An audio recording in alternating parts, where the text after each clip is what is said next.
ไปเนาะตามกำลังของแต่ละคนนี่ก็ฟังกดโดนผู้องค์ตลอดอ่ะเจ้าตั้งแต่3 โมงตั้งแต่5 โมงมาแรงนั่นเขาว่ามีบางคนเขาว่านะฟังในทุกเจ้าแต่พอทุกคนโป้งอย่างกันคนละอย่างแบบมาต้องมาอู้ไอ้หนอแต่กับคนบ่เข้าใจก็ตึ้มจะเข้าใจโอ้เขาไปอู้อย่างหานว่าเปิ้นเป็นจังนั้นแล้วเขาไปซ้ำไปเติมมันก็บ่ได้ของจริงนี่เขาต้องแยกแม่นมันต้องแยกได้กับคนเฮาให้บ่แยกก็ตายกันไผบ่ต้องมาอู้ไผบ่ต้องบอกอีกอย่างว่านี่แล้วเจ้าไหนกะอย่างเป็นฝุ่น PM 2.5น่ะกะนั่นแหละน่ะกะมันบ่ดีอ่ะถ้าบ่ดีก็คือมันต้องไปหายใจอ่ะกะเพราะมันเป็นอากาศบ่ดีที่เอาจะเปิ้นรวมไปหมดไปว่าสักเตียไปได้อย่างนี่แม่ว่าในใจน่ะถ้ามึงตายมึงเอาตัวเจ้าไปก็อันก็เดินไปเผาคนเดียวกะเดินแบบไม่เหี่ยวคนเดียวกะน่ะแม่เนาะใช่คือมันปึกอย่างเงี้ยอาศัยกันแล้วก็อันมีการแยกรู้แล้วไม่สร้างมันลมขวางหุนตั้งอยู่อ่ะหมดว่าอย่างบ้านไม่หันหลังไอ้เนาะคนบ่ดีหันคนไอ้น่ะแล้วจะไปรวมกันหมดก็บ่ได้ไม่ได้จะได้มันเป็นเฉพาะคนเรื่องไปเรื่องมันแต่หัวเขาหย่ำหูก้มเตือแต่เขาหย่ำหูก็อันกำไผเว้นมันนะกะพาไผไปเกาะเกี่ยวไปด่าไปอย่างก็เป็นวจีกรรมคิดบดีก็เป็นมโนกรรมน่ะแม่บ่คิดอีกสักอย่างดูแลตัวเองดีก็แล้วกันนะเนาะก็ได้จ้ะจะเป็นมีความทุกข์ความโศกก็แล้วกันนะถ้าเขายังทุกข์ยังโศกอยู่ไม่ไหวจะได้อีกอย่างกระจ่างเถอะเนาะเจ้าหน้าที่ไผหน้าที่มันเด้อจะหันบัดนี้เปิ้นเขาก็ต้องเปลี่ยนเขาอย่างนี้เจ้าอย่างได้ที่เขาว่าอันนั้นดีเป็นญาติดูกับเขาไว้อีกเอาว่าไผว่ามันเนาะนั่นแหละดีละสาธุแม่สาธุเจ้านะสถานอยู่มุมใดจะได้ก็จะไปลืมนะอันบอกโดยแนวว่ามันชัดบัดชัดจะได้นะถ้าบัดชัดก็บอกโดยเจ้าไม่อ้อยฮัลโหลเจ้าได้ยินว่าเจ้าท่านพระครูเจ้าเสียงชัดเจนดีเจ้าโอ้เขาถ่ารู้อันอยู่มันมอนี่มันได้มันชัดเจนจะได้หากันยังได้เลย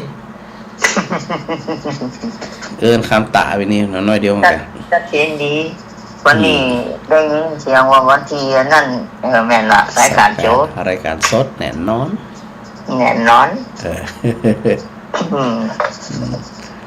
น้ำผึ้งว่าได้น้ำผึ้งฮะน้ำผึ้งจะหึ่งพระจันทร์แบบไปแหละเอาวันไหนมันผูกกันได้หรอ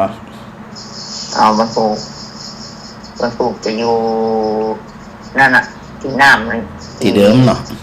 ที่เดิมที่บ้านเดมุนเนี่ยเจ้า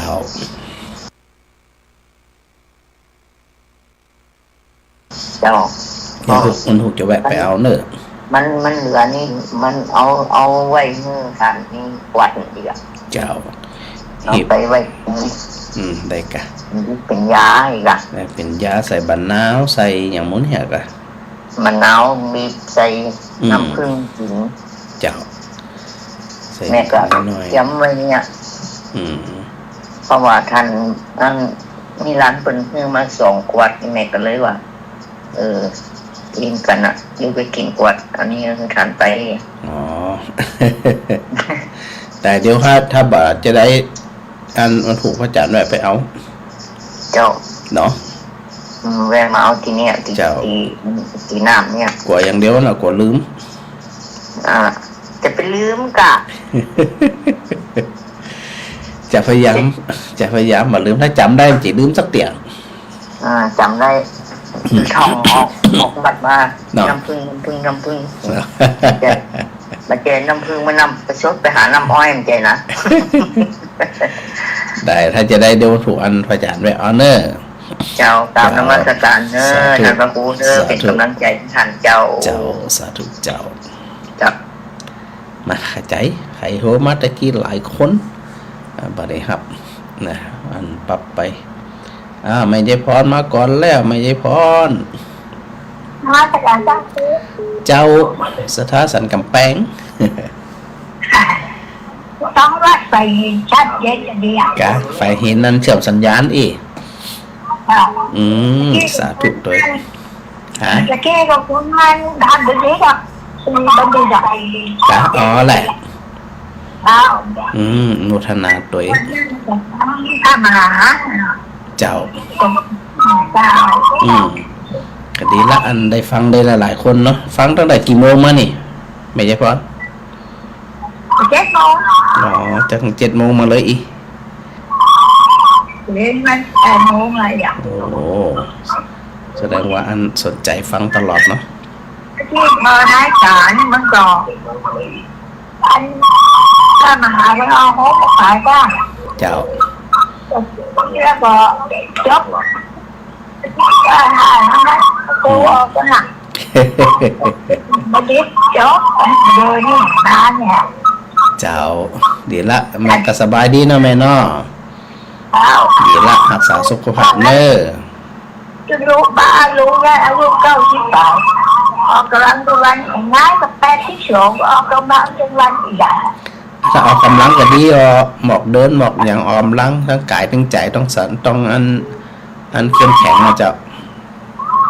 แล้ว82อยู่ อ๋อดีละจะได้กับบุญรักษาเน้อ เอา สาธุสาธุเจ้าหาแม่มาไล่ เจ้าไว้สัตว์เจ้าพระสารเจ้า เจ้าสาธุเจ้า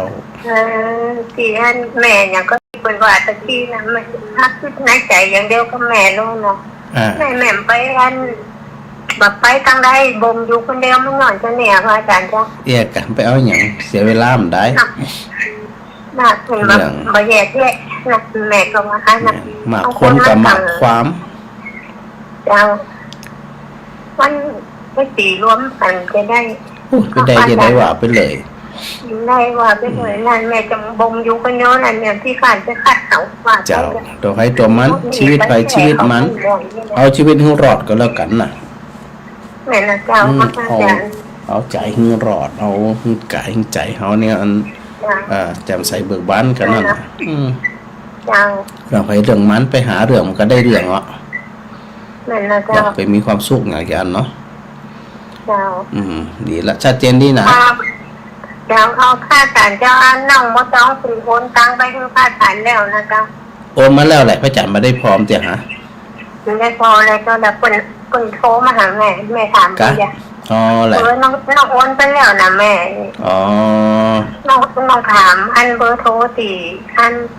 ก็เจออย่างก็ตีคนอยู่ฮะนะที่เป็นไม่นิ่งนะเจ้า อ๋อดร.พัชริยา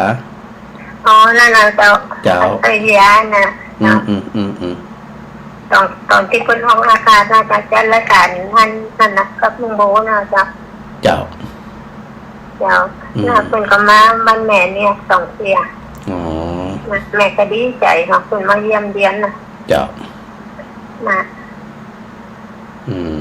แต่ อาจาร ไม่ ย์ ได้ ก็ ว่ากั ส น บายดีเนาะเจ้าเนาะ เจ้าสบายดีเจ้า เจ้าสาธุพระอาจา สาร ย์เนา ธุ ะ สาธุเจ้า เจ้าสาธุเจ้าพระอาจารย์เจ้าสาธุเจ้าสาธุเจ้า ฮัลโหล ท่านพระคุณใช่ไหม นี่ผอย อ๋อนึกว่า อันนี้ไผ แม่น้องจ้ะ ฮะ แม่น้องกับหอนออกที่อันเขาหลับตาก็ว่าแม่น้องเมียงน้องรองนะกะ เจ้า จะจัดรายการกะ จัดกะตอนนี้จัดรายการอยู่เหรอ ประเด็นนี้นอกวิทยุนะเปิดอันโทรศัพท์ท่านอาจารย์ให้หนูแม่นี่เนาะ ตอนนี้บ่ได้ยินนะตามวิทยุกะ ไม่ได้ยินเจ้า ผมบ่ได้เชื่อมสัญญาณเจ้า มันน่ะไม่ได้หนูอีหนอตอนนี้ยังออกรายการอยู่นะแม่น้อง เจ้า 165ก็ฝ่ายเห็น ก็เทพกะอีก ของแต้นเก่าอันเนี้ย อันนี้ของแท้แล้วเนาะ จะออกคลื่น106.5กับคลื่นอัน104ของวัดฝายหินเจ้าวันนี้ เจ้าฝนมันตกแล้วเนาะ ฝนก็มาปลายบางช่วงบางเวลาแหม เราเวียงหนองร่องมามีเด้อวันนี้นะ กะอันนี้มาเป็นระยะเหมือนกันนะเจ้าเนาะ แต่ว่าเหมือนน่ะไม่รู้อาจารย์นี่เนาะเจ้าอันคลื่นสีขาวในอย่างที่พระอาจารย์วานะครูบาอาจารย์ปนักกันเลยออกทำหน้าที่กันไปว่ากันไปของพระอาจารย์ก็สมัครจะออกอัน100 แล้วก็อาจารย์พระครูวิสุวัตมันก็ออกในส่วนของวัดไฟหินตัวเจ้านั่นนะเจ้าได้ละจะได้กับบุญรักษาเนอแม่น้อมเจ้าสาธุเจ้าสาธุเจ้า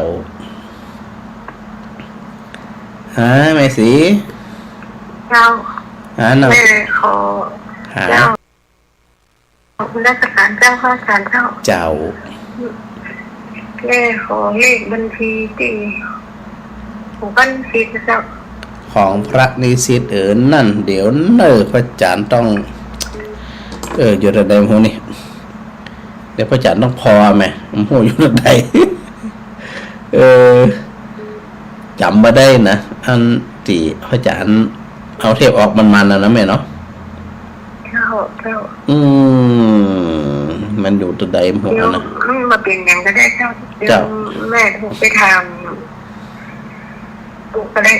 เดี๋ยวให้จะได้เดี๋ยวพระอาจารย์จะได้อันเนี่ยก็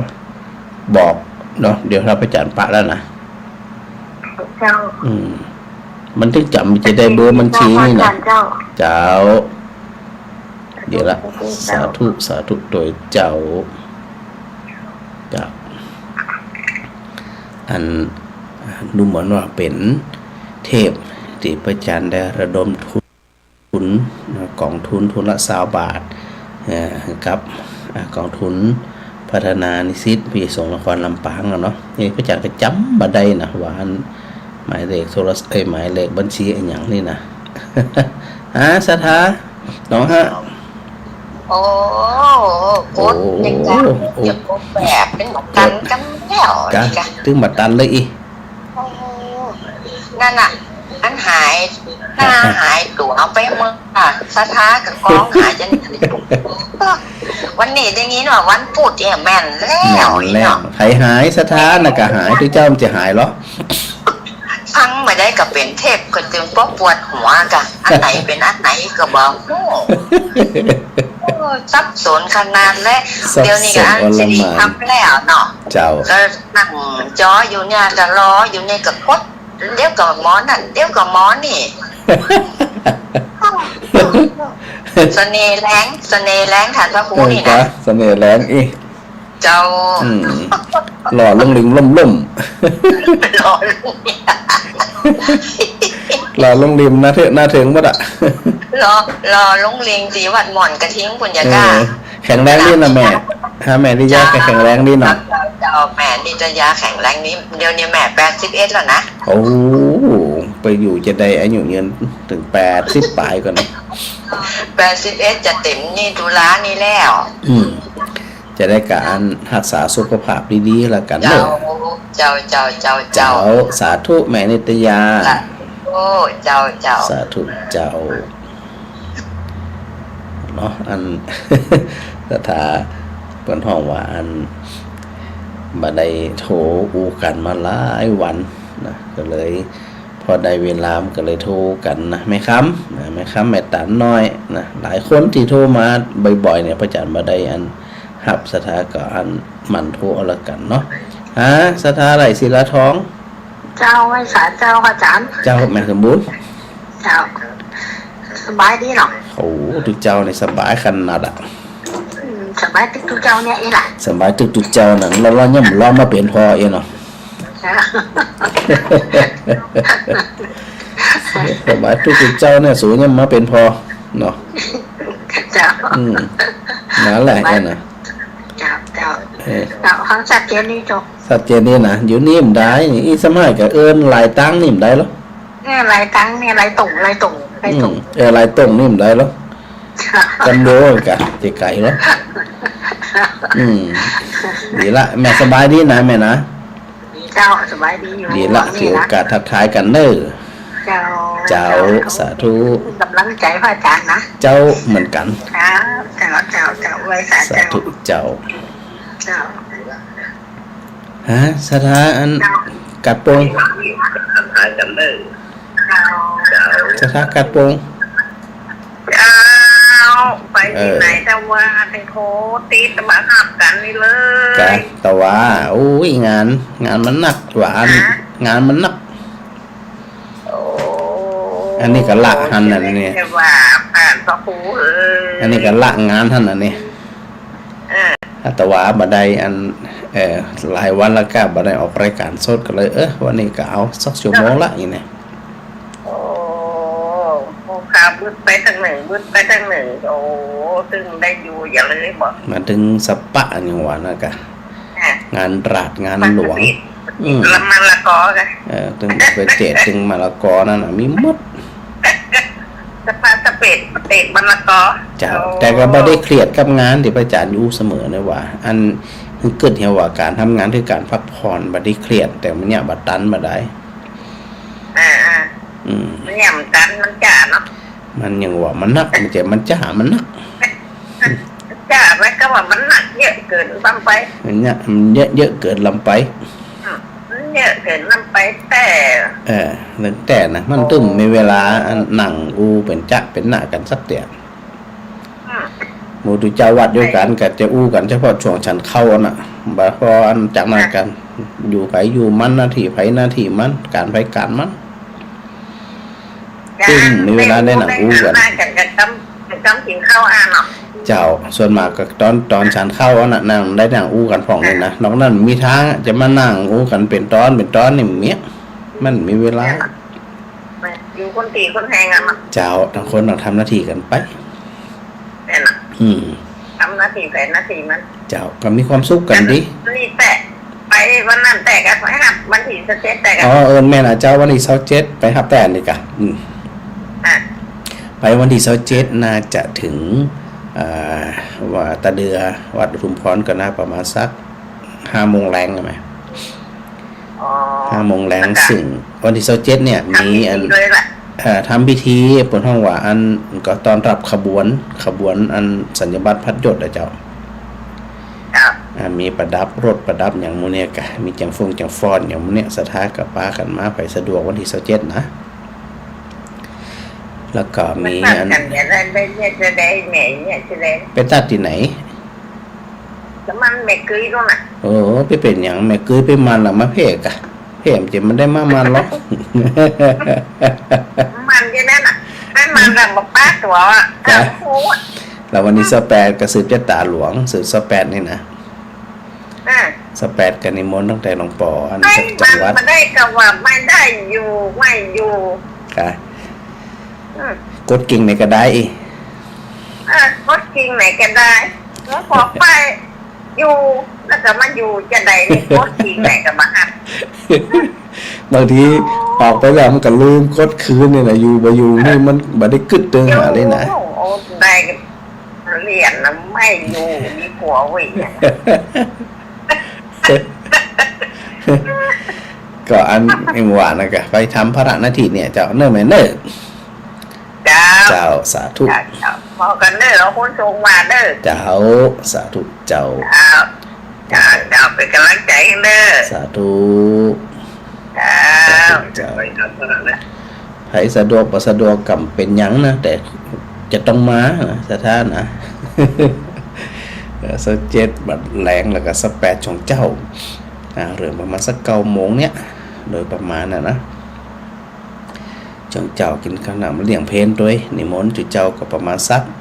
40 50 60 รูปโดยประมาณเนาะถือโอกาสได้ฉลองเจ้าอาวาสด้วยถือโอกาสได้อันฉลองสัญญบัตรพัดยศด้วยนะมันถึงฉลองสปาถ้าอูถึงกันนะเสาเสมาธรรมจักแหมเนี่ยแหมหลายอย่างอยู่ แต่ก็ถือว่าเป็นงานบุญทำในงานบุญสถาอันบานตะเดือเป็นเจ้าภาพลักเนาะเป็นเจ้าบานนอกนั้นกับเดี๋ยวพระอาจารย์จะได้อันประกาศร่วมทำบุญเนาะบอกว่าจะเป็นในส่วนของโรงทานหรือไม่ก็เป็นเจ้าภาพเครื่องทยธรรมนะที่จะอันถวายจตุปัจจัยกับพระสงฆ์เนาะในวันนั้นนะเดี๋ยวพระอาจารย์ก็จะได้ประกาศว่าอันกี่บาทเนี่ยเนาะในส่วนของการถวายอันจตุปัจจัยนี่นะเดี๋ยวพระอาจารย์ประกาศผมเตรียมไว้เถอะสถานเตรียมไว้เลยหรือจองไว้ก่อนก็ได้นะ ขออันเป็นเจ้าภาพถวายปัจจัยกับพระสงฆ์ที่เดินทางมาเครื่องที่จะทำที่เดินทางมาเขาจะถวายด้วยตัวเขาเองประเคนด้วยตัวเขาเองก็ได้นะเดี๋ยวราคาจะได้ประจันจะบอกกำหนึ่งเนอสถานเนอเจ้าแม่บัวไข่เจ้าจะไปว่าอย่างนี้เท่าฮะอย่างเท่าหรือวะเสียงให้เท่าเสียงว่าจานเท่าวะจะไปว่าแม่บัวไข่สั่นๆเลย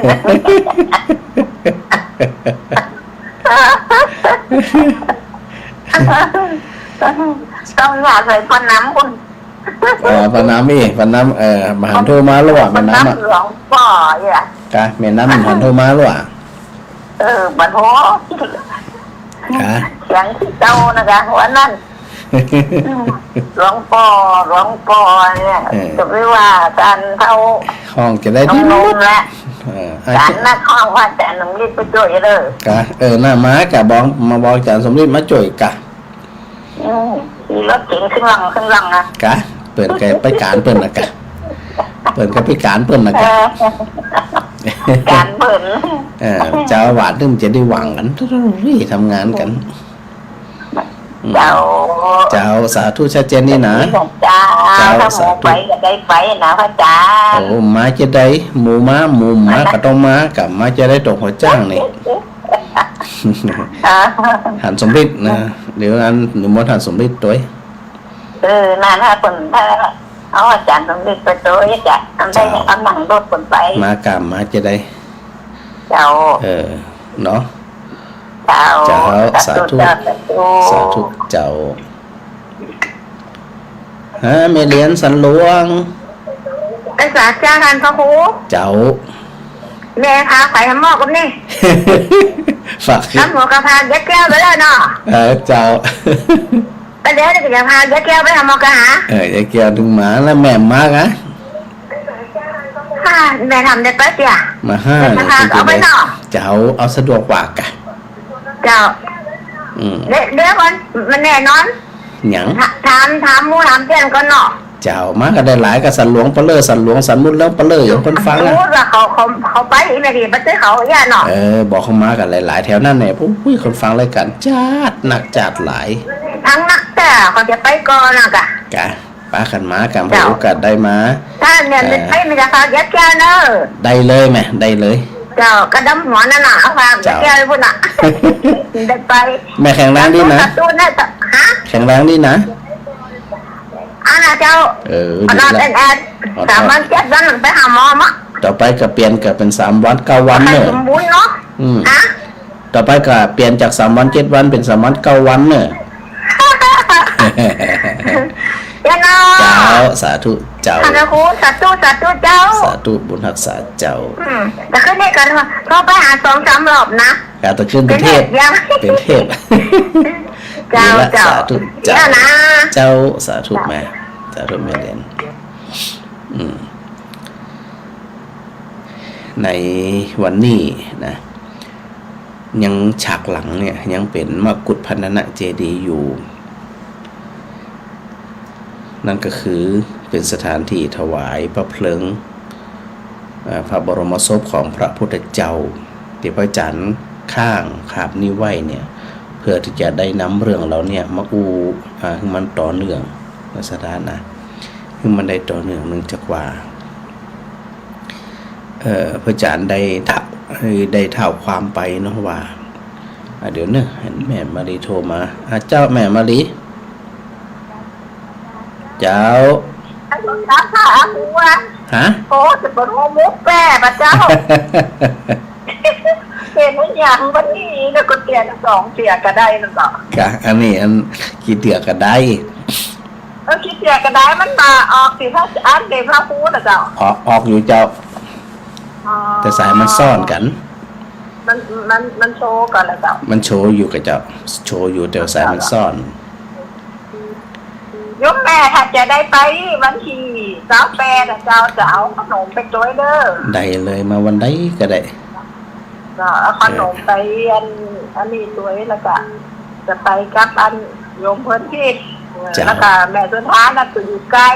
จะเข้าไปหาไม่ได้บอกเปิดด้านนี่จะจานสบายคนนั้นหนาแม่สุนันทาเลยมาถึง2 วันแล้วก็อยู่ใกล้นี่มันได้กูหลายวันอยู่บอกว่าไปเป็นตัวแทนหลายวันได้เลยเด้อถึงมาอยู่แล้วทีมงานเปิดนั่นก็เดินตามด้วยกันหลายอยู่เจ้าถึงมาแม่สุนันทาปอเสถียรเจ้าแวะเวียนเข้ามาแม่ก็ใครไปก็แล้วมาได้ไปเดี๋ยววันที่เจ๊เดี๋ยวจะแบ่งขนมก้อนนี่แหละเจ้าได้กะมาสแปดก็ได้เจ้าไปสแปดแล้วก็อันประทำพิธี9 โมงเหรอเจ้าโดยประมาณเจ้าเริ่มประมาณ9 โมงแต่ไปมาก่อนมาเดินมามาจ่ากันเจ้าแล้วก็อันถ้าว่าทำพิธีสืบชะตาอย่างมันนั่นกับทั้งวันนะกับเจ้าเนาะเจ้ามีงานน่าจะอันเกิ่งตอนนะเจ้าถวายเจ้าถวายเถื่องทยธรรมเสร็จถวายเพลหับป้อนอะไรกันแล้วก็เจ้าก็ฉันเพลเจ้าโมดิจะไปเรียนแสดงความมุทิตากับพระเจ้าพระหัวเจ้าจะมาไปเจ้าก็ได้รวมมาตอนก็ได้วันนั้นนะกับพระอาจารย์คงจะอยู่วัดวันขำวันนั้นนะเจ้าวันที่อัน28 มิถุนายนนะเจ้าคงจะอยู่ที่วัดวันขำเจ้าเดี๋ยวนี้บ้านเยอะแม่ฝนตกหมาหน้าบ้านพ่อครูจะตกกับเจ้าดีบ้านตอนนี้มาโตกับห้อนอยู่ในห้องห้อนแต่คืนนี้เป็นเทศอันว่าตีใจฟูโอ้โหจนถึง4 ทุ่มแล้วเจ้าผ่านแล้วเจ้าแต่คืนนี่ยาวไว้ยาวถึง4 ทุ่มแล้วก็มาอยู่อันว่าอุทุพรจะเกี่ยวสอบก็ได้แต่3 ทุ่มกันไปการไหลก็พูดไปเร็วกว่าเดี๋ยวนี้ก็แก่จะอยู่ว่าดูทุกคนนะถ้าใหญ่แหมวัดเนี่ยใครจะเหลือเกินชั่วโมงหูมันใหญ่มันอยู่วัดหมดเลย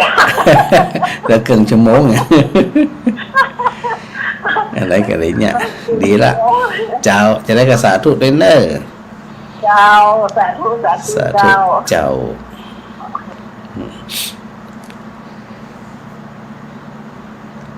พระองค์ได้บำเพ็ญเพียรบนห้องว่าได้สร้างสมปุญญาปารมีสร้างปารมีมาเนี่ยนับชาติประทวนนะไอ้คำว่านับชาติประทวนก็คือมันกี่หมื่นกี่แสนกี่ล้านปีเนี่ยเขาก็บ่สามารถที่จะนับได้นะเพราะมันเหมือนสถานะใจของพระโพธิสัตว์เนี่ยเปิ่นมันจะมีไอ้อย่างวอกแวกนะ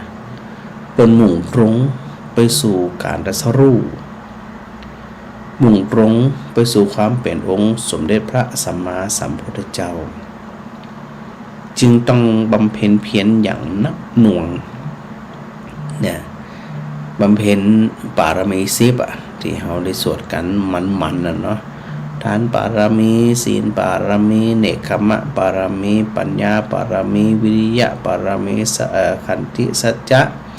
อธิษฐานเมตตาอุเบกขานะในบรรดาปารมีทั้งหลายเหล่านี้เนี่ยที่พระองค์ได้สร้างสมมาได้สะสมมาตั้งใจทำมาเนี่ยเพื่ออย่างเพื่อโปรดเหล่าเวนิยสัตว์ดังนั้นเนี่ยสถานลองกึศบอกว่าการบำเพ็ญบารมีแต่ละข้อเนี่ยมันจริงง่ายในบรรดาหมู่บุตุชนเขาเนี่ยมันสุดวิสัยต่อไปถึงเป็นกัลยาณชนต่อถึงเป็นอริยชนพระโสดาบันพระสกทาคามีอนาคามีและพระอรหันต์นี่นะก็ยังบำเพ็ญบ่เต่าพระโพธิสัตว์ที่จะไปตรัสรู้เป็นพระพุทธเจ้าอาศัยพระกรุณาธิคุณของพระองค์อย่างยิ่งยวดเริ่มต้นเนี่ยก็นากราบไหว้บูชาในพระทัยในพระกรุณาธรรมของพระองค์เนี่ยบ่ฮู้จะเอาอย่างมาทดแทนมาเอาบ่ฮู้จะเอาอย่างมากล่าวบูชามันก็เพราะพระองค์บำเพ็ญเพียรแล้วก็ได้ตรัสรู้มาประสูติเป็นเจ้าชายสิทธัตถะเนี่ยแล้วก็มีพระประสงค์ที่จะเสด็จออกผนวดซึ่งมันเป็นวิธีที่ บนห้องว่าภาระหน้าที่เนี่ยมันลดลงเนี่ยมันลดลงในเรื่องของการทำมาหากินในเรื่องของการทำไร่ไถนามันก็เพราะพระองค์มีประสงค์อยู่อย่างเดียวว่าเนี่ยจะไปหู้ความจริงของโลกอะความจริงของชีวิตความจริงของใจว่ามันเป็นเพราะอะไรหยังเนี่ยจะได้คนถึงแก่จะได้มาถึงเจ็บมันจะได้มาถึงตายมันต้องตายเนี่ยจะได้บ่คือมันแก่บ่คือมันเจ็บบ่คือมันตายมันต้องมีนะจนไปสู่การตรัสรู้วันเพ็ญเดือน6วิสาขบูชาที่ว่าเนี่ยนะพระองค์ได้ทรงหู้อย่างกระจ่างแจ้งตามศัพท์ที่เราได้ยินอยู่เสมอก็คือวิปัสสนาคือเห็นกระจ่างเห็นแบบบ่มีอะไรอย่างมาปิดบังคลุมเครือบ่มีสีดำบ่มีสีเทาเห็นกระจ่างชนิดที่ว่ามองทะลุปุ๊บโปร่งใสแบบบ่มีสีเข้ามาเจือปนใดๆเลยคือหันชัดอ่ะนะว่าแต่ละคนนะแม้แต่องค์พระพุทธองค์เองก็เช่นเดียวกันว่าพระองค์ได้บำเพ็ญเพียรมาอย่างได้เกิดมาเป็นอย่างในอดีตชาตินี่หูหมดเลยแล้วก็เราสัตว์ทั้งหลายเราเวเนียสัตว์ทั้งหลายพระองค์ก็หู้ว่าแต่ละคนนั้นเนี่ยได้ทำมาอย่างมาเป็นจะได้นี่นะแล้วพอตรัสรู้แล้วเนี่ยสถานลองคิดพอก็ว่าพระองค์กำเจนนิ่งพระกรุณาของพระองค์เนี่ยมีเปี่ยมล้นพ้นเสด็จออกประกาศพระศาสนาตั้งแต่พรรษาแรกถึงพรรษาสุดท้ายคือพรรษาที่45ที่พระองค์มีพระชนมายุ80พรรษาเนี่ยแล้วก็เดินทาง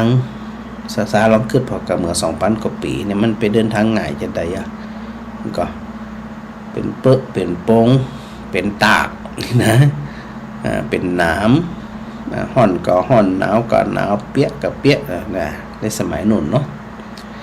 มักจะสะดวกสบายเหมือนบัดเดี๋ยวนี้แต่พระองค์บ่ได้หยุดนิ่งต้องการคนได้เข้าใจจะได้บรรลุใจจะได้บรรลุกายจะได้บ่ต้องมาด่าทอเบียดเบียนข่มเหงประทุษร้ายเข็นฆ่าซึ่งกันและกันพระองค์เนี่ยเดินจากบ้านสู่บ้านจากนิคมสู่นิคมจากแคว้นสู่แคว้นไก่ปั่นไก่ไปจนวาระสุดท้ายที่สารวนโทยานกรุงกุสินาราแล้วก็ได้มาเผาศพพระพุทธเจ้าหรือว่าถวายพระเพลิงพุทธสรีระเนี่ยตีสถาหันฉากหลังนี่นะพระจันทร์ไหลมาขนาดนี้เฮาเนี่ยนะพอหลังจากพระพุทธเจ้าปรินิพพานไปแล้วก็อาศัยเหล่าพระอริยสงฆ์สาวกไม่ว่าจะเป็นภิกษุภิกษุณีอุบาสกอุบาสิกาที่มีความใส่ใจที่มีความสนใจ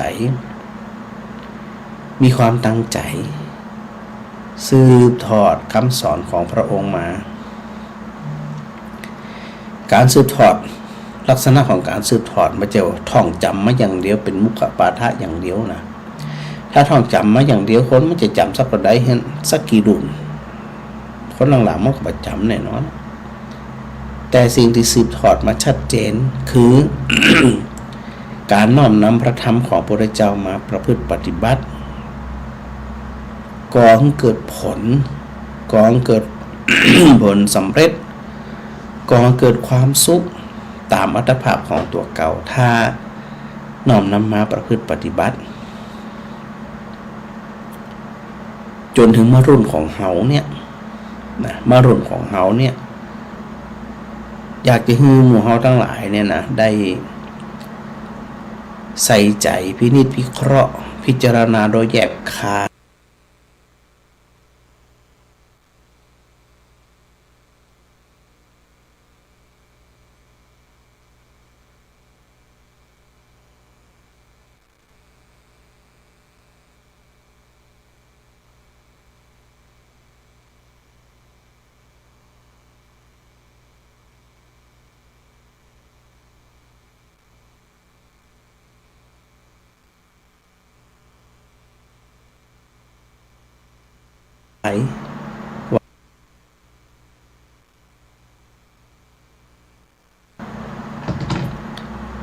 ถ้าหากว่า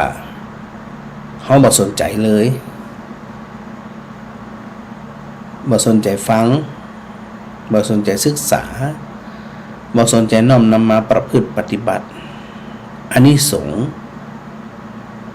หรือผลของการปฏิบัตินั่นเนี่ยมันจะมีได้จะใดเมื่อมาถึงรุ่นเฮาก็จะไปปล่อยให้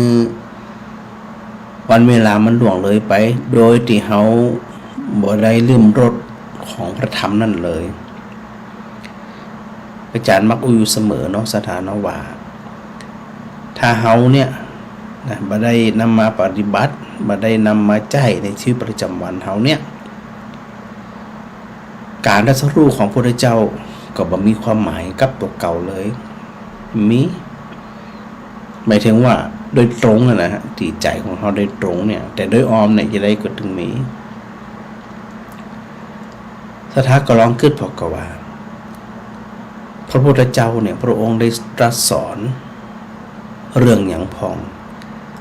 เฮาอยู่ในภาวะไหนอยู่ในหน้าที่ไหนอยู่ในการงานไหนแล้วก็น้อมนำพระธรรมของพระองค์นั้นเนี่ยมาประพฤติปฏิบัติอย่างน้อยที่สุดอย่างต่ำเนี่ยก็คือใจบ่ทุกข์ประสบ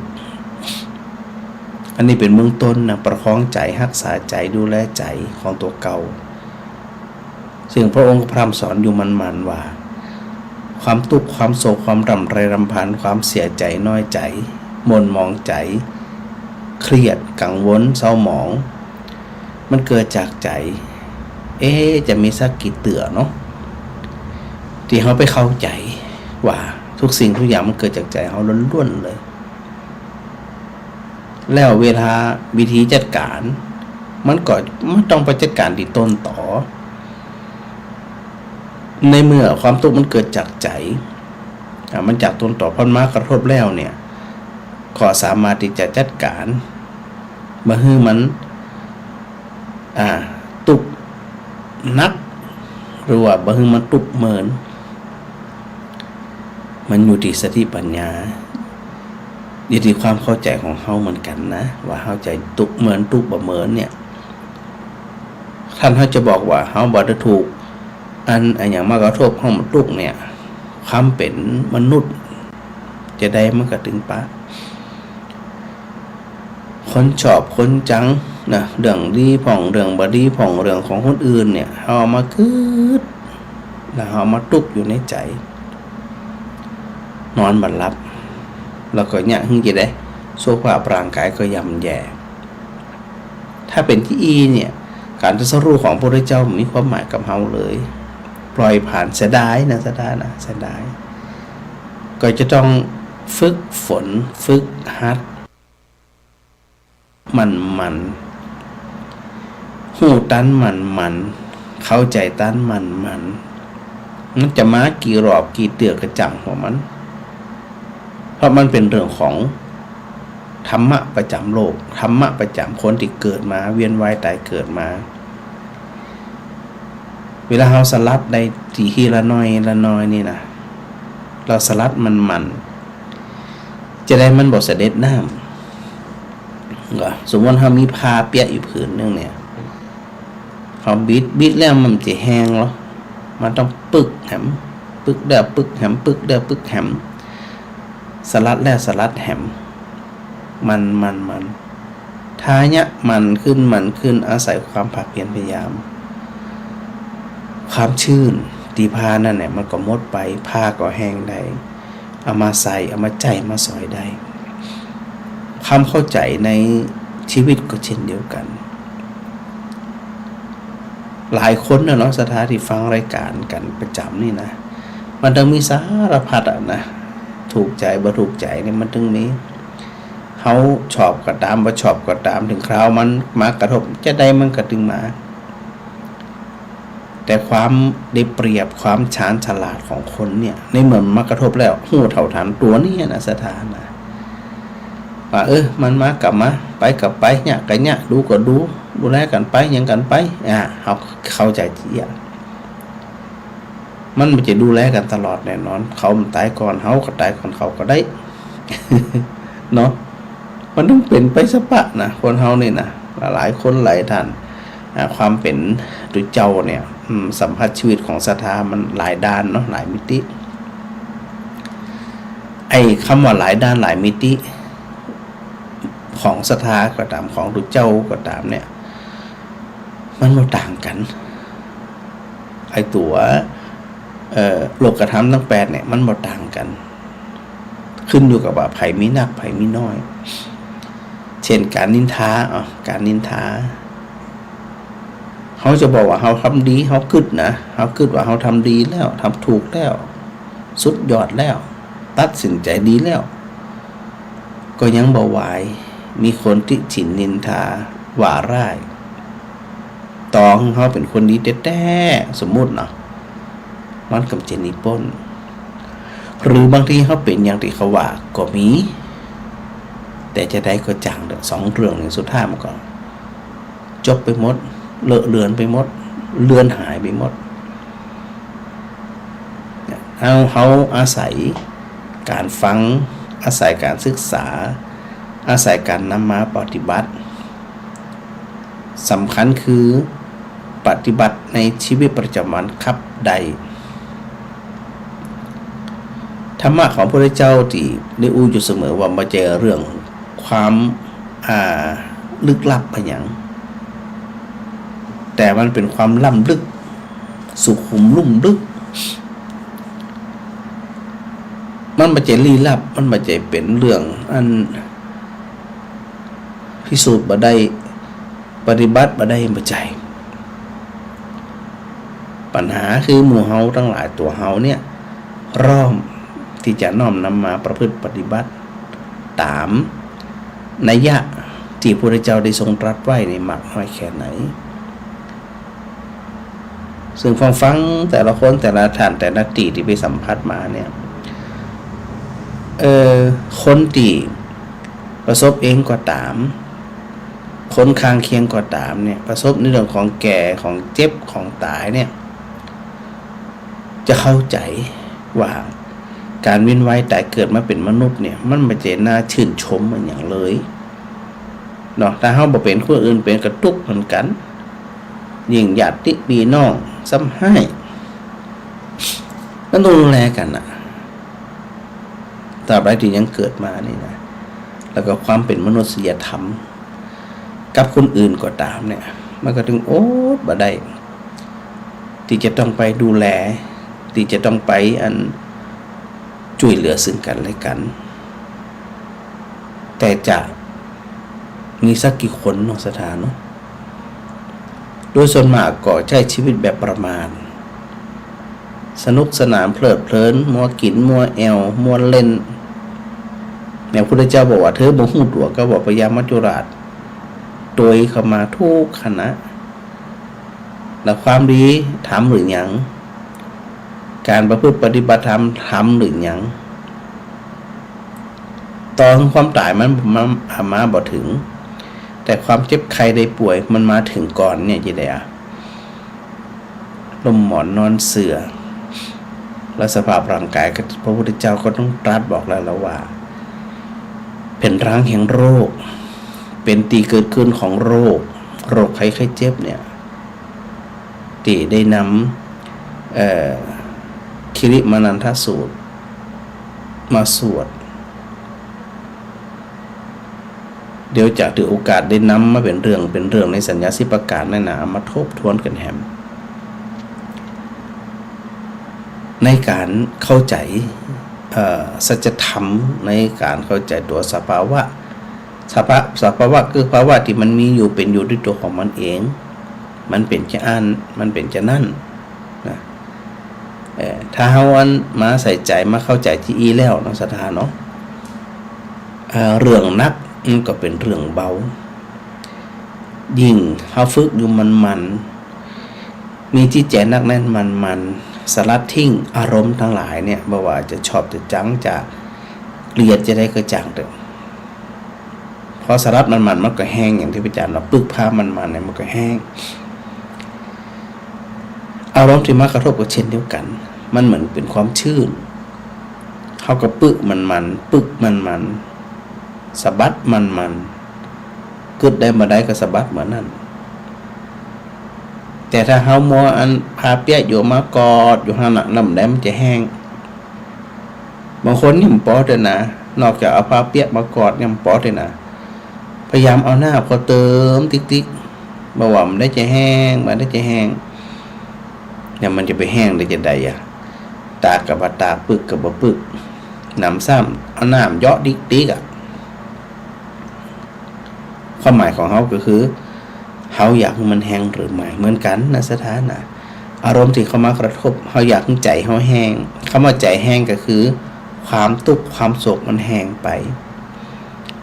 ในเมื่อมันแห้งไปสิ่งที่กลับมาก็คือความอย่างเบิกอันแจ่มใสเบิกบานมันเป็นเหตุเป็นปัจจัยนะคือเขาเนี่ยได้กึดได้น้อมนำมาประพฤติปฏิบัติสถาฟังแล้วเนี่ยสถาก็เบาใจเห็นทุกสิ่งทุกอย่างเกิดขึ้นแล้วก็ดับไป ตามที่มันเป็นใช่ไหมเขาก็ไปหาช้านะแล้วจะไปลืมนะคืออันฮือเวลาฮือรางวัลชีวิตฮืออาหารกับใจอาศัยความสงบสร้างความสงบให้กับตัวเองมันนั่งนิ่งๆในบรรยากาศค่ำคืนตอนกลางคืนก็ตามตอนเจ้าก็ตามเมื่ออากาศมันเงียบสงัดแล้วนี่นะเป็นเวลาที่เหมาะที่สุดที่ปราศจากผู้คนมันไม่มีเรื่องอย่างเข้ามาหาเขาก็หาโอกาสได้ฝึกตึงสมาธิตึงตัวสติมันที่ทำเนี่ยคือทำคืออันใจเป็นสมาธิแล้วมันจึงจะมีโอกาสก่อเกิดปัญญาคือความเข้าใจที่อาศัยตัวสมาธิแล้วก็ตัวสติที่เราฝึกอยู่มันหันอยู่มันได้ยินอยู่มันบางคนเนี่ยตุกอันเดิมตุกอันเก่ามันแก่เป็นอันใหม่แต่บ่เค็ดบ่ลาบนะบ่เค็ดบ่ลาบแล้วเขาจะไปเรียกร้องไปดอดไปด่าไปว่าไปตะโกนมันจะได้ประโยชน์อะไรอย่าง มันบ่ได้ประโยชน์อย่างสักอย่าง นั่นหน้าที่ของเขาก็คือจะต้องใส่ใจเนาะฝึกตัวเองมันนะสถานะดูแลใจของตัวเองมันอันใดที่มันจะเนี่ยคืออันใดที่มันจะมาบั่นทอนใจของเขาเนี่ยมีสติอยู่มันมีสติอย่างรวดเร็วว่ามันมาแล้วที่คือมันอยู่เหมือนบ่เหมือนอยู่ที่ตัวเขาละนะปรับไปทีนะสถานเนาะโยมสมจิตนะอินทรวิจิตนี่สถานจากบ้านฟอนนะยังไม่ได้หิ้วหนังสือสวดมนต์กำเตือนนะ ยังจะได้ดีเดี๋ยวอาจจะแวะไปที่วัดสวรรค์ก่อนนะเนาะเดี๋ยวหาจังหวะก่อนสถานเป็นจะได้สวดมนต์ตัวอย่างตัวนี่นะแม่กับสีขันแก้วทักทายมาสาธุเทรนเนอร์แม่บัวตองอินสุวรรณเนี่ยฟังอยู่สาธุเจ้าเนี่ยเนาะแม่สุนันทากาดีนะสาธุโดยแต่ละคนแต่ละฟังแล้วสบายใจฟังแล้วเบาใจเนาะโยมคำสุขโยทินนมัสการพระอาจารย์มาแล้วก็แม่บัวทองทาแก้ว สาธุสาธุฟังพระอาจารย์อยู่เน้อแม่สมสอนยศเสนาเนี่ยวันนั้นบ่ได้มาสวดมนต์สักกรรม มันเป็นอย่างอยู่ที่บ้านก็สวดตัวฟังตัวนั่นน่ะเนาะถ้าสะดวกก็มานะแม่เด้อแม่อัน4,000 ตัดแก้วตัดแก้วนะเป็นอยู่อยู่ที่ไหนก็ฟังพระอาจารย์จาก104จากฝ่ายหิน สาธุด้วยอันนี้ก็ปีบัวคำปีสาวฟังพระอาจารย์อยู่ทุกวันทักทายมาโยมวัฒนานะใกล้เข้ามาแล้วนะจะได้มาเยี่ยมวัดอุทุมพรของพระอาจารย์แล้ว ทางการไฟฟ้าเขตการไฟฟ้าเขตหนึ่งที่ลำปางเนาะที่เชียงใหม่ก็มาได้มาดูพื้นที่ละอะไรละนะแม่บุญศรีนมัสการพระท่านพระครูเจ้าท่านผู้ท่านถนนประตู5ก็จะผ่านกะจะฝากปัจจัยละได้กะต่อเนาะได้จะเป็น2กันเร็วถ้าจะได้เนี่ยถ้ากี่โมงดิ8 โมงสัก8 โมงครึ่งบ่ก็ได้เจ้า8 โมงครึ่งยุ่งแม่ไปรอตี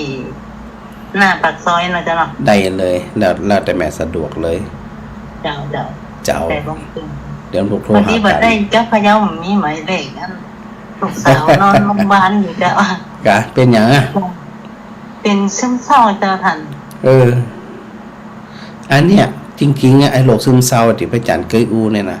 ถ้าเป็นชาวพุทธแล้วเข้าใจธรรมะความซึมเศร้ามันจะแบบมาใกล้เลยนะปัญหาที่เขาบ่ฟังบ่ศึกษาเนี่ยมันก็เลยมันบ่เลยฮู้ความจริงมันบ่ฮู้ความจริงเนาะซึมเศร้าบ่ค่อยได้ฟังเจ้าค่ะนั่นน่ะมันต้องฟังมันจะไปซึมเศร้าอย่างชีวิตของเขาเกิดมาถึงเตือเนาะแต่ก่อนสอนอยู่บุญญวาสแล้วก็เกลียดจะออกเนี่ยแต่เลยนอนโรงพยาบาลบ่ได้ออก2มื้อเดียวเจ้าเมื่อแล้วยังเดินนอนไปหลอกเลยเจ้าอันนี้ต้องเข้าใจธรรมะในสถานที่ฟังอยู่ก็เหมือนกันนะไปฟังอยู่จะไปอะไรอย่างกับชีวิตของพระพุทธทาสเป็นอู้อยู่เสมอจะไปจริงจังกับชีวิตอย่างบันร้อนเป็นว่าเนาะมันสุดท้ายมันก็ต่างคนต่างไปต่างคนต่างอยู่เนาะเป็นกำลังใจด้วยไหมให้จะได้ยมถูกเจ้าจันจะแวะเนาะสาธุเจ้าโดยประมาณไหมเจ้าสาธุเจ้าที่แม่จันดีเธอมาเย็บต้องได้เหรอยมแม่เพ็ญกาฟังนี่นมัสการอาจารย์พระครูปอยงยุทธมณีวันไหว้สาพระอาจารย์มาแล้วก็แม่เทียนแก้วหนองย่างมาสักจารย์วันพระครูชัดเจนดีนะสมจิตบานฝันบานตาฟังกันนักเนื้อเจ้านี่แม่ดึงนั่นอะไรตั้งแต่นากวมเหนือนากวมใต้บ้านอย่างไรมาสีร้อนใจกะแล้วก็ไปปุ่นบันตาบันฝอนบันอย่างนั้นน่ะดังก็ค้านเนี่ยเจ็บน้อยๆนะฟังอยู่นี่นะ แล้วก็แม่พิมพ์ธรรมธิกูลเนี่ยนมัสการพระอาจารย์มาสาธุแม่ชุติการรอดพยัญนมัสการพระอาจารย์มาแม่รำไพนะฟังอยู่เน้อชัดเจนดีนะโยมสังวานจันแก่นกราบไหว้สาเจ้าเนี่ยทักทายมาครั้งแรกนะโยมสังวานฟังอยู่ตั้งใดน้อ แม่สมจิตอินทรวิจิตพระอาจารย์เจ้าบ่ได้ไปเจ้าได้ไปไหนตรงกับวัดแม่เคยวัดไม่เคยไปมันมาเพกก็ได้เนอะ อะไรแต่สะดวกแล้วกันนะอะไรแต่สะดวกนะขอหมายเลขบัญชีเดี๋ยวพระอาจารย์จะเนี่ยก็ได้อาจจะมีโอกาสได้แวะเวียนไปเดี๋ยวดูก่อนเนาะเดี๋ยวว่าแล้วมันได้ไปอาจจะไม่ติดการทิศงานด่วนๆกระทันหันแล้วก็อีทเหมาะยมต้อยชนิดาฟังจากกรุงเทพแม่มาลีขนมไทยนะไหว้สาพระอาจารย์มาแม่เรนูชัยวงศ์สาธุแล้วก็แม่อัญชันวงฉังเงินนะได้ทักทายพระอาจารย์มาเนาะศรัทธาหลายคนแม่สุคนบ่ขึ้นหอแม่สุคนแม่โบครี บ่ขึ้นเหรอแม่จันดีโทรมาใหม่เข้าใจจะได้มันบ่ขึ้นตะกี้มันบ่ขึ้นหน้าจอมันเป็นเพราะอะไรอย่างลองโทรมาใหม่เนี่ยเผื่อมันจะขึ้นหลายคนหลายท่านโทรมาแล้วมันบ่ขึ้นหน้าจอก็มีเลยบ่ได้รับก็บ่เป็นหยังเพราะว่าเราจะได้ฟังกันทำหลายปีดีดักอยู่เนาะแต่เห็นนั้นสถาว่าจะอยู่เป็นพันปีพุ่นอย่าง ก็เป็นอย่างก็ถือโอกาสแบ่งเวลาเอาเนาะสถานเนาะแบ่งเวลาเอาบัดได้เครียดบัดได้อย่างมันมีเวลาเรียงลำดับบางทีก็เรียงบ่ถูกกันนะอันใดก่อนอันใดหลังนี่นะลืมไปในนั้นบางทีนะงานมันหลายลืมไปแล้วก็พยายามปรับให้มันเหมาะสมแค่นั้นเนาะจะได้เกาะสดาญาติโยมทั้งหลายนะรักษากายรักษาจิตนะมันคงแข็งแรงเดี๋ยวเนอแม่บุคลีมาแล้วเจ้าแม่บุคลีเจ้าพันเข้าคูสาธุเจ้าใครก็เป็นโรคซึมเศร้าหงอยหงอยมาเอาแนวแม่บุคลีให้เนอนะแม่บุคลีเนี่ยจะได้หายเอาว่ามาไปเกิดอย่างมันหนักปงปล่อยวางอย่างจังมันปัญหาคือคนเป็นเนี่ยเปิดไม่ได้ฟังไงคนเป็นไม่ฟังหรอก็เลยว่าเยอะคนเป็นไม่ได้ฟังคนฟังไม่ได้เป็นอ่ะใช่ค่ะเราจะคืออย่างนั้นนี่อุ้ยฟังทุกเจ้าเก่งแกคนงานแฮะเจ้าตีบดีก็เอาไปต้องธรรมดาอันใดนิ้วอย่างนิ้วเขามันเปื้อนเลยกะเขาก็ล้างให้กะมันหนักมันจะว่ากบนิ้วขวางไม่ได้ยังไงอ่ะมันแหละล่างอย่างนี้กบนิ้วขวางมันจะคนลวกอ่ะนั่นน่ะถึงว่าแม่นที่วันนี้ต้องหูกาลำปางเขาก็มีว่าของปั้นของกอขนุของอะไรอย่างจังมันอย่างจังมันกะอันนั้นที่บัดนี้มันเหมือนกับอันล่างเนี่ยกะนั่นแหละจะไปกกแขนกกนิ้วไม่ใจอย่างเนาะมันจะกินอย่างกันเนาะแม่นคนนั้นเป็นมาได้ทั้งอย่างก้าไม่ใหญ่นั่นส่วนมากจะมันก็อย่างว่าคนฟังอย่างที่ว่าเนี่ยคนฟังบ่ได้เป็นคนเป็นบ่ได้ฟังเลยกะเราไม่ว่าคือแต่ปันนี้มีพวงมุกอย่างจังมันมาอย่างมันบ่มาจังมันหลงแกกันเขาไม่พูดละเขาเขามาหาคิงกึดนักมันจะมีความสุขเนาะคือหน้าไปทำไปติ๊กอ่ะไปติ๊กอ่ะเขานี่ก็เขานี่ก็แย่เนาะเขาแย่นะในวันนี้เรามาจ้องเขาแล้ว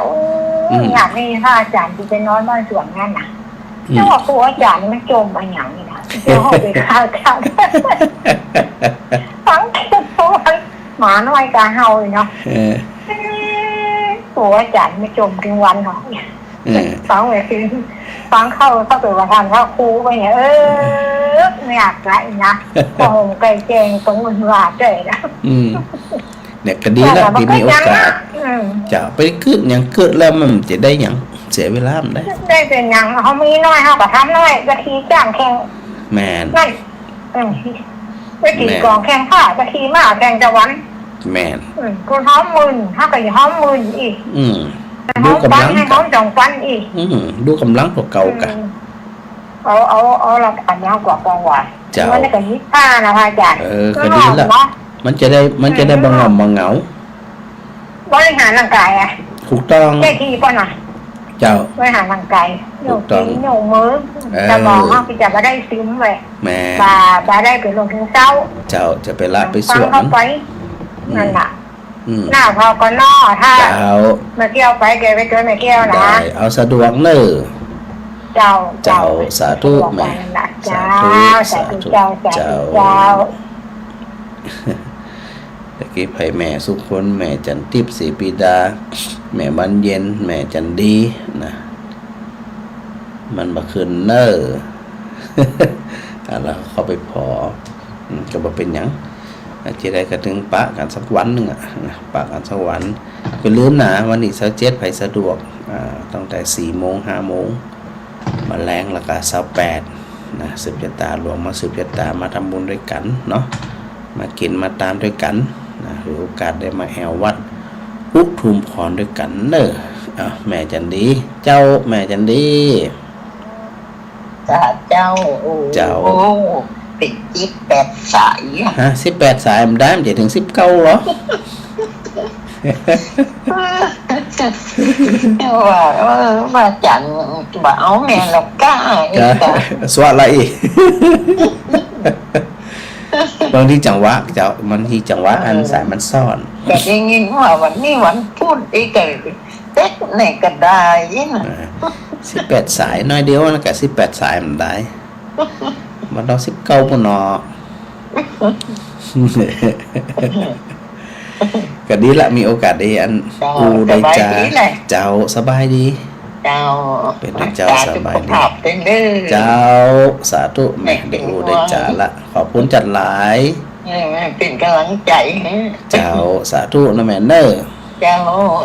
สาธุเจ้าเนาะจะได้ก็ขโมทนาสาธุนะบุญกรรมบุญจูศรัทธากุคนแล้วก็อันกราบขอบพระคุณครูบาอาจารย์ทุกรูปเลยนะครับสาธุครับผม